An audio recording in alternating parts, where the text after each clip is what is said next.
우리 옆에 분에게 이렇게 한번 인사할까요? 샬롬 샬롬. 네, 샬롬 샬롬. 네, 이스라엘 인사법이죠. 다시 한번 이렇게 손을 이렇게 반짝하면서 인사할까요? 샬롬 샬롬. 네, 샬롬이라는 뜻은 너무나 잘 알고 있죠. 평안, 안식이라는 뜻입니다. 여러분, 우리에게 오늘 하나님이 주어주신 은혜의 말씀이 평안으로 누려지기를 소망합니다. 오늘 우리에게 주신 하나님의 말씀의 제목을 제가 우리의 디폴트 값을 바르게 설정하라 라고 말씀을 정했습니다. 그러니까 한 권사님 오셔서 이 디폴트가 무슨 뜻이에요? 라고 설명을 요청하시더라고요. 그래서 오늘 설교를 들으시면 압니다 라고 말씀을 드렸습니다. 우리 교회 이 방송실에는 방송 송출용 이 컴퓨터가 있습니다. 그런데 이 방송실 컴퓨터가 문제를 일으키기 시작했습니다.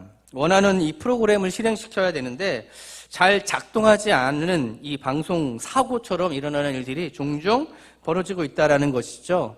방송 송출하는데 지장을 초래하고 있다는 것입니다. 여러분, 그러다 보니까 방송 송출용 컴퓨터를 다루시는 분들이 긴장을 하고 이 컴퓨터를 지금 다루고 있다는 것이죠. 사실 이 컴퓨터라는 것은요, 오랫동안 장기간 사용하게 되면 반드시 해야 되는 것이 있습니다. 그게 뭐냐면 컴퓨터를 초기화시키는 거예요. 이것을 디폴트라고 얘기합니다. 컴퓨터를 초기화시켜야 되는 이유는 여러 가지 컴퓨터들이 계속해서 오랫동안 이 사용을 하게 되면 이 프로그램들이 엉켜서 원래 잘 사용하였던 이 프로그램의 기능들을 사용하지 못하고 잘 되지 않는 거예요. 원래 했던 대로 되지 않는 일들이 벌어지게 되는 것이죠. 이렇게 될 때 우리는 두 가지 솔루션을 생각하게 됩니다.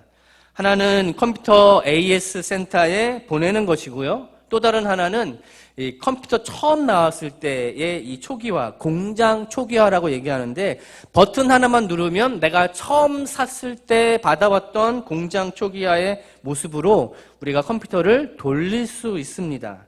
이것을 바로 디폴트라고 얘기합니다. 컴퓨터의 초기화 기능을 달고 있는 것이죠.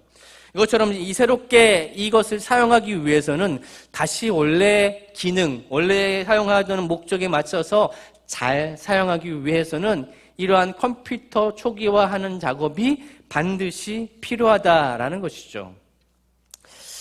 이 디폴트라는 단어가요, 요즘에는 크게 두 가지 의미로 사용되기 있습니다. 경제적인 의미에서는 이 디폴트라는 이 이야기가 대기업의 채무 불이행이라는 이 뜻으로 사용이 되고 있고요. 또 다른 의미로 우리가 앞에서 얘기한 것처럼 컴퓨터 프로그램에 있어서 디폴트는 최초 설정 값으로 돌아간다라는 의미를 갖고 있습니다. 근데 여기서 멈추지 않고요. 인간의 이 행동 습관에 대해서 연구하고 있는 사람들, 특히 이 미국의 베스트셀러 작가인데 인간관계 전문가라고 얘기하는 사람이 있는데 앞에 한번 띄워주시겠어요? 같이 한번 읽어볼까요? 디폴트란 상황에 어떻게 대처하고 무엇을 해야 할지 모를 때 자신이 자동적으로 행하는 행동이나 습관을 말한다. 데프니 로즈 킹마라는 이 사람, 인간 행동에 대한 연구가인데요, 전문가인데 이 사람이 이렇게 정의를 하고 있습니다. 디폴트란 이런 것이다. 즉 우리에게 있어서 의식적이든 의식적이지 않든 무의식적이든 습관적으로 나오게 되는 행동의 모습, 어떨 때요? 인간이 스트레스를 받거나 어떤 큰 위기에 봉착했을 때 자연스럽게 나오는 행동의 모습들이다라는 것이에요. 그런 위기나 스트레스를 이기기 위해 사람들이 하는 행동들이 다양하게 있지 않습니까? 어떤 사람은 음식을 많이 섭취하는 것이죠. 폭식을 하는 겁니다. 또 어떤 사람은 운동을 더 열심히 하는 거예요. 미치도록 열심히 운동을 하는 겁니다. 또 어떤 사람은 쇼핑을 막 하는 거죠. 또 어떤 사람은 음주 가무를 즐기는 사람도 있습니다. 사람들이 각자가 이 처해 있는 상황, 즉 어려운 위기나 어떠한 힘든 상황과 환경이 닥쳤을 때에 자연스럽게 사람이 몰두하는 어떤 그것이 바로 디폴트라는 거예요. 여러분, 그렇다면 하나님의 말씀을 깨닫고 믿음을 가지고 사는 우리 그리스도인들에게 이 디폴트 값은 무엇이 되어야 할까요? 오늘 본문을 통하여서 그리스도인의 디폴트 값을 바르게 설정하는 이 문제를 우리가 깨닫고 은혜를 누리는 시간을 갖기를 소망합니다. 첫 번째 우리가 가져야 될 설정 값은 우리 한번 띄워주시겠어요? 같이 읽어봅시다. 복음을 듣고 믿음으로 반응해야 합니다. 우리 2절과 3절 함께 있습니다. 같이 한번 읽어보도록 하겠습니다. 같이 있습니다. 우리 그들과 같이 우리도 복음 전함을 받은 자이나 들은 바 그 말씀이 그들에게 유익하지 못한 것은 듣는 자가 믿음과 결부시키지 아니함이라. 이미 믿는 우리들은 저 안식에 들어가도다. 그가 말씀하신 바와 같으니 내가 노하여 맹세한 바와 같이 그들이 내 안식에 들어오지 못하리라 하셨다 하였으나 세상을 창조할 때부터 그 일이 이루어졌느니라. 할렐루야. 본장을 통하여서 우리가 듣게 되는 것, 히브리 기자를 통해서 듣게 되는 것은요, 이스라엘 백성들이 저질렀던 이 불순종에 대해서, 죄악에 대해서 다시 빠져들고 그로 인하여 예수를 믿고 순종함으로써 참된 안식, 영원한 안식, 우리를 창조하시고 창조된 대로 누리는 이 안식의 삶을 하나님께서는 우리에게 요청하셨고요. 그것이 바로 원래의 모습, 바로 디폴트 값으로 돌아가는 것을 의미한다라는 것이에요. 여러분, 이 안식이라는 이 헬라어 단어가 있는데요. 카타파우시스라는 단어를 사용하고 있습니다. 카타파우시스라는 단어가 세 가지 의미로 우리에게 전달해 주는데요. 첫 번째 의미는 사람이 고단한 일생으로부터 잠시 벗어난 삶 속에서의 평온을 누리는 이 안식 상태죠. 두 번째는 이스라엘 백성들이 약속한 땅, 가나안으로 들어가는 소망을 갖고 있는 상태. 그래서 나에게 지금 주어진 고단한 인생과 역경이 있지만, 그러나 나에게는 하나님이 약속하신 축복의 땅, 가나안이 있기 때문에 지금 이 어려움과 역경과 고난의 땅을 내가 묵묵히 견딜 수 있다라는 그 안식이 있고요. 세 번째로 바로 복음을 믿는 사람들이 하나님 나라에 들어가 영원한 안식을 누리는 것을 의미한다라는 것이에요. 이것이 바로 이 안식에 대한 이야기, 세 가지 안식으로 우리에게 주어지고 있습니다. 그러면 여러분, 우리는 어떤 안식을 소망하고 누려야 되게 될까요? 우리에게 있어서 그냥 나의 평안한 안식? 아니, 내가 소망하는 것을 달려가는 그 안식? 더 나아가서 이미 우리에게 주어진 평안한 삶이 오늘부터 시작되어져서 하늘에 이르는 그까지 달려가는 평안을 누리는 그 안식에 우리가 달려가고 있는가 고민해 봐야 되는 것이죠. 구약의 세계관에서 이 첫 번째와 두 번째 안식은 한 제한적인 안식을 누렸다는 것을 발견할 수 있습니다. 여호수아와 갈렙, 우리가 알고 있는 이 두 사람 말고는 사실은 출애굽한 이스라엘 백성들은 가나안 땅에 들어가지 못했어요. 그들은 소망했습니다. 가나안에 들어가길 원했어요. 그럼에도 불구하고 40년 동안 광야에서 헤매야 하고 그 헤매는 생활 동안에 더 이상 그 땅에 들어가지 못하고 죽게 되는 인생을 살게 되죠. 그 유명한 모세조차도 가나안에 들어가지 못하게 된다라는 것을 우리가 볼 수 있죠. 참 안식을 누리지 못한 것처럼 보입니다. 그렇죠? 그러므로 우리가 기억해야 되는 것, 그것은 유한한 안식이 아니라 불완전한 안식, 즉 인간 지도자가 이 땅에 안식을 찾아 인도했던 그 길, 모세보다 더 훌륭하신 예수 그리스도를 우리는 소망해야 된다는 거예요. 사람의 인도로는요, 제한이 있고요, 한정이 있고 이 안식을 영원하게 누리지 못한다라는 것을 구약의 성경을 통하여서 우리에게 보여주고 있다라는 것입니다. 우리에게 참 안식, 진정한 안식을 주는 것은 유일한 통로이신 예수 말고는 없습니다. 예수를 믿고 따르며 복음을 듣고 믿음으로 반응할 때만이 우리에게 진정한 하나님 주시는 안식, 진정한 디폴트 값을 설정할 수 있게 될 줄 믿습니다. 2절에는 이렇게 얘기하죠. 복음을 듣고 믿음으로 받지 않는 삶에는 어떠한 유익도 없다라고 말씀합니다. 사랑하는 성도 여러분, 우리가 복음을 들었죠. 예수를 구주로 영접하여서 그 부활의 놀라운 은혜와 은총을 받은 자로 살았지만 그것을 들었음에도 반응하지 않는 것, 즉 복음대로 살지 않는 것, 우리의 초기의 이 목적대로 돌아가지 않는 것, 그럴 때는 이 복음이 들었음에도 유익하지 않아요. 그 어떤 유익도 우리에게 주어지지 않다라고 말씀해 줍니다. 3절은 반대로 이렇게 얘기합니다. 믿는 우리들은 진정한 하나님의 안식, 바르게 설정된 디폴트를 우리가 갖고 있다라고 한다면 우리를 참된 안식으로 주님이 인도해 주실 것이다. 그래서 우리가 그 안에서 평안한 쉼을 누리게 될 것이다 라고 말씀해 주고 있는 것입니다. 그렇다면 여러분, 디폴트 값은 우린 두 번째 바른 디폴트를 정해야 됩니다. 우리 두 번째 띄워주시기 바랍니다. 같이 읽습니다. 주님과의 온전한 관계 설정을 통한 안식을 누려야 합니다. 우리 4절에서 7절의 말씀 함께 읽습니다. 같이 읽습니다. 제7일에 관하여는 어딘가에 이렇게 일렀으되 하나님은 제7일에 그의 모든 일을 쉬셨다 하셨으며 또다시 거기에 그들이 내 안식에 들어오지 못하리라 하였으니 그러면 거기에 들어갈 자들이 남아있거니와 복음 전함을 먼저 받은 자들은 순종하지 아니함으로 말미암아 들어가지 못하였으므로 오랜 후에 다윗의 글에 다시 어느 날을 정하여 오늘이라고 미리 이같이 일렀으되 오늘 너희가 그의 음성을 듣거든 너희 마음을 완고하게 하지 말라 하였나니. 할렐루야.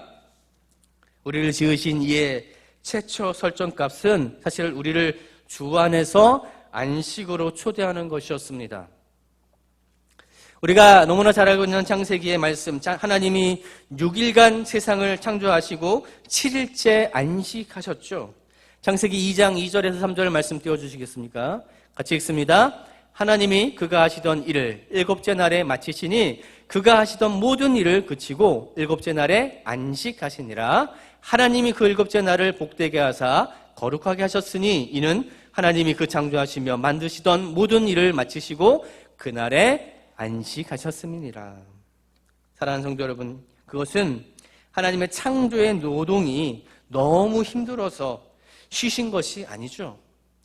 모든 창조를 마치시고 인간과 온전한 관계를 맺으시기 위한 하나님의 쉼이었습니다. 이 안식은 그래서 이 하루를 통하여서 하나님과 우리 인간이 깊이 있게 하나님을 만나고 경험하고 대화하고 나누는 시간, 그것이 안식이었다라는 얘기예요.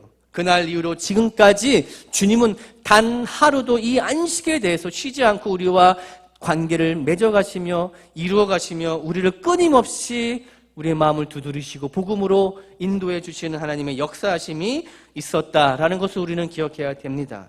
요한복음 5장 17절의 말씀 함께 읽습니다. 예수께서 그들에게 이르시되 내 아버지께서 이제까지 일하시니 나도 일한다 하시매. 여러분, 이 말씀은 어떤 의미입니까?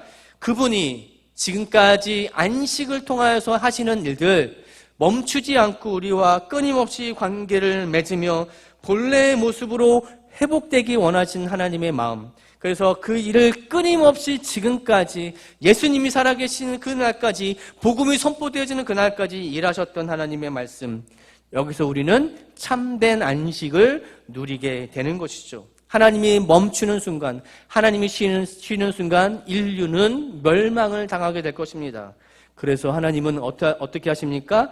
끊임없이 일하시며 끊임없이 우리와 관계를 맺어가기를 원하시는 것이죠.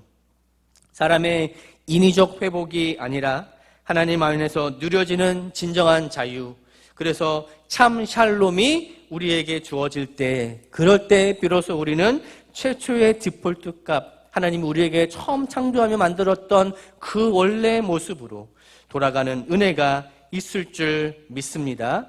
주님과의 온전한 관계를 맺을 때 진정한 안식이 우리의 삶에서 누려지게 되는 것이죠.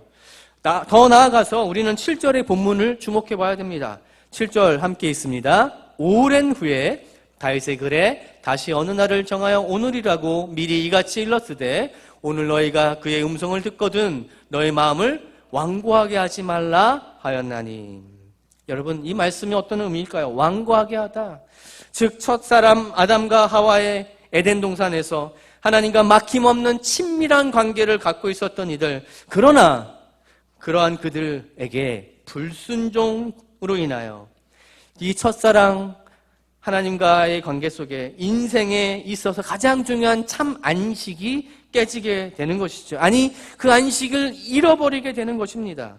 그들과 하나님과의 관계가 깨져버리는 것에서 그들의 눈이 밝아졌다라고 표현하죠. 오히려 그래서 눈이 밝아지면서 그들이 발견한 진리는 그들이 벗은 줄 알았다라는 것이에요. 여러분, 놀랍지 않습니까? 하나님과의 관계 속에 창조 때의 이들은 벗었음에도 그것을 개의치 않았어요. 하나님을 대면하면서 날마다 주님을 만나서 대화하고 주님과 교제하고 어떤 일을 했는지 어떤 삶을 살았는지 날마다 주님을 대면하면서도 그들은 벗은 상태에 대해서 전혀 개의치 않았어요. 무슨 상태에 있을 때요?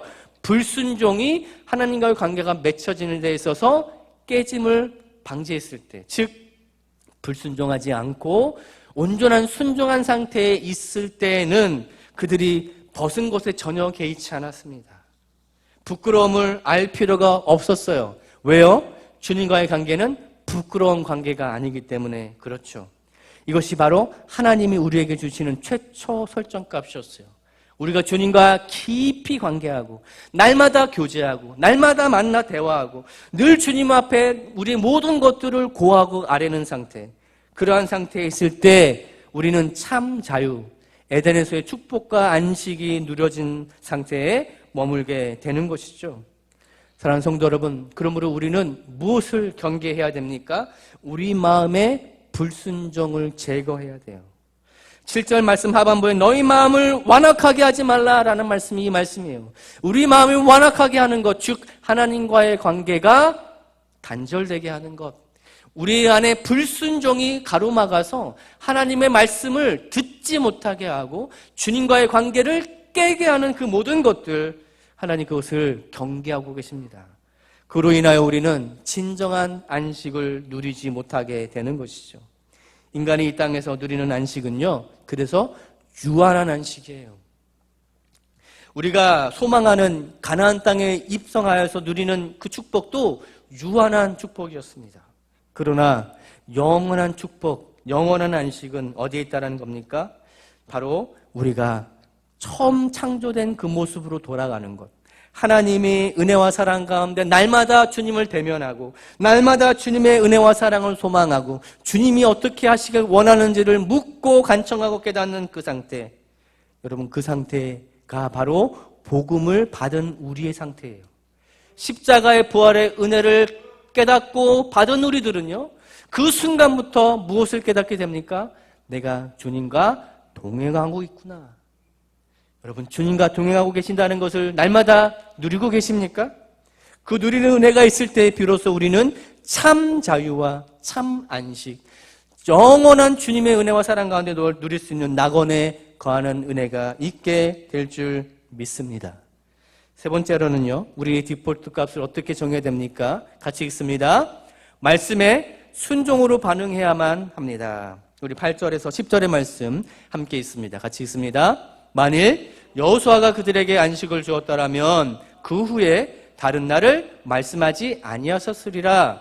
그런즉 안식할 때가 하나님의 백성에게 남아있도다. 이미 그의 안식에 들어간 자는 하나님이 자기의 일을 쉬신과 같이 그도 자기의 일을 쉬느니라. 할렐루야.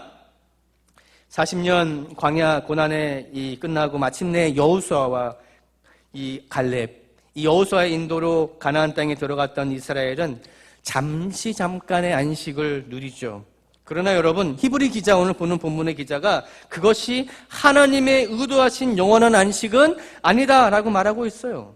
여러분, 그 후에 우리의 역사를 통해 보는 것은 500년이 흐를 동안 하나님의 이 백성들, 다윗을 통해 재차 안식할 때까지 하나님의 백성에게 있어서 이 안식은 주어지지 않습니다. 약속의 땅 가나안에 누려지는 잠깐의 안식, 그것은 여러분 하늘의 놀라운 영원한 안식은 아니었다라는 것이에요. 이것은 안식의 그림자와 같은 것이었어요. 여호수아를 통해서 이스라엘이 얻게 된 참 안식을 깨닫지 못하고, 그럼에도 불구하고 예수가 왔음에도 불구하고 그들은 여전히 무엇만 갈망합니까? 내가 이스라엘 백성들이 가나안에서 누렸던 축복, 은혜, 그것만 바라보고 있었던 것이죠. 여러분, 하나님은 그것에 대해서 정확히 우리에게 짚어서 말씀하십니다. 그런즉 9절에 그런즉 안식할 때가 하나님의 백성에게 남아있다. 아직 남아있습니다. 무엇을 누린 자들에게만 주어집니까? 10절에 우리 이렇게 얘기하죠. 이미 그의 안식에 들어간 자, 즉 복음으로 인하여서 이미 그 말씀에 깨달은 자, 하나님의 은혜와 사랑과 순종으로 나아간 자, 그래서 날마다 주님과 교제하고 소통하고 그 안에서 날마다 주님의 얼굴을 대면한 자, 여러분 그 자들만이 완벽한 안식, 무한한 안식을 누리게 된다라고 말씀하고 있는 것이죠. 가나안의 이 안식도 중요한 안식이기도 합니다. 그림자의 역할을 하기 때문에 그렇죠. 잠깐 누렸던 그 안식을 내가 그때 그렇게 은혜를 받았지라고 회상하고 회개하는 데 있어서 하나님을 회개할 수 있도록, 하나님을 깨달을 수 있도록 우리에게 주어진 역사이기도 합니다. 근데 여러분, 그 회개에서만 멈춰서는 안 돼요. 우리에게 주어진 참 안식으로 오신 예수가 이미 우리에게 주어졌기 때문에 그렇습니다. 참 안식은 오직 예수 말고는 없어요. 왜 그렇죠? 예수가 우리의 모든 불순종의 죄를 담당하여 주시고 깨끗하게 하시고 그 모든 장벽들을 허물어 주셨기 때문에 그렇습니다. 그러므로 성도는 개인의 종말, 그곳에 멈춰 있어서는 안 돼요. 인류의 역사의 종말이 언제 찾아올지 모르지만 오늘 우리가 마음을 어떻게 합니까? 완악하게 하지 않아야 돼요. 왜요? 오늘 본문의 말씀처럼 우리의 마음이 완악한 것은 바로 무엇이 있기 때문이죠? 불순종의 모습이 아직도 남아있기 때문에 그렇습니다. 사랑하는 성도 여러분, 말씀을 들었는데도 순종함이 없어요. 말씀을 내가 영접했음에도, 복음을 깨닫음에도, 예수를 경험했음에도 우리가 순종함이 없어요. 그럼 여러분, 그 안에는 참 평안이 없어요. 참 평안이 누려지지 않습니다. 왜요? 그 마음에 완악함이 가득 차 있기 때문에 그래요. 순종이 멈추는 순간 우리는 10절을 묵상해 보아야 됩니다. 우리 10절을 다시 한번 읽어보도록 하겠습니다.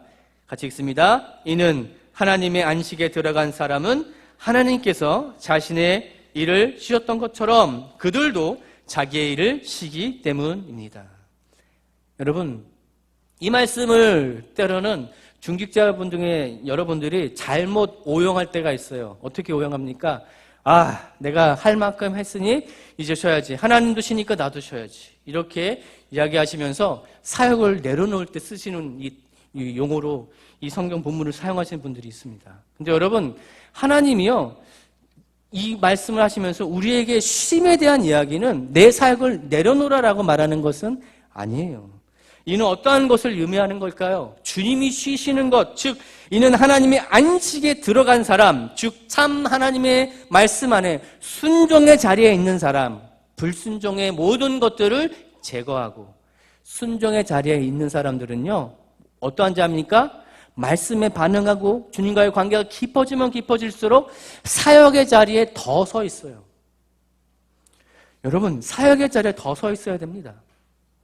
제가 전에 사역했던 교회에서 70이 넘으신 분이랑 같이 그 교회는 선교하는 교회니까 선교를 같이 갔어요. 그 권사님이 이렇게 얘기를 했어요. 목사님, 저는요, 이 제주에 있는 교회를 선교한 지 30년 됐습니다. 30년 동안 단 한 번도 빠지지 않고 이 교회를 와서 섬겼어요. 라고 얘기하시더라고요. 여러분, 근데 제가 물어봤어요. 권사님, 안 힘드세요? 이제 좀 쉬셔야 되지 않아요? 그러니까 하시는 말씀이, 목사님, 저는 이게 너무 행복해요. 그 교회에 가서 선교하고 전도하고 본인이 힘 닿는 데까지 이 일을 전도하는 일이 너무 행복합니다. 그래서 쉴 생각이 전혀 없어요. 이렇게 말씀하시더라고요. 여러분, 무엇이 안식입니까? 일을 쉬는 게 안식이 아니에요.